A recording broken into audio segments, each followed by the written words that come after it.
নির্বাচন কমিশনের আসন পুনর্বিন্যাসকে কেন্দ্র করে ক্ষোভে ফেটে পড়েছে বাগেরহাটের মোংলার সাধারণ মানুষ। জেলায় সকাল সন্ধ্যার হরতাল কার্যত থাকায় থমকে গেছে আশেপাশের জনজীবন। বিস্তারিত ডেস্ক রিপোর্টে। নতুন গেজেটে বাগেরহাট 2 আসনে রামপাল ও মোংলা উপজেলাকে একত্রিত করাকে কেন্দ্র করে সকাল সন্ধ্যা হরতাল ডেকেছে স্থানীয়রা। এতে স্থবির হয়ে পড়েছে মোংলার প্রতিদিনের চিরচেনা গতি। বন্ধ হয়ে যায় দোকানপাট, ব্যবসা প্রতিষ্ঠান, এমনকি অফিস আদালতের দরজাও। নিরাপত্তার কথা মাথায় রেখে বড় কোনো সংঘাত এড়াতে মোতায়েন করা হয়েছে অতিরিক্ত পুলিশও। এদিকে স্থানীয়রা বলছেন, ন্যায্য দাবি আদায়ে শান্তিপূর্ণভাবে হরতাল পালন করছেন তারা।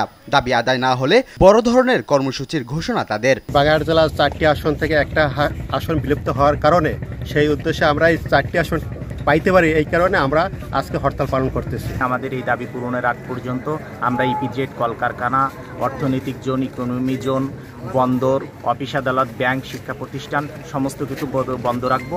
বাগেরহাটের 4টি আসন ফিরে পাওয়া না পর্যন্ত বাগেরহাটের সর্বসাধারণকে সাথে নিয়ে আমরা বাগেরহাটকে বাংলাদেশ থেকে বিচ্ছিন্ন করে রাখবো।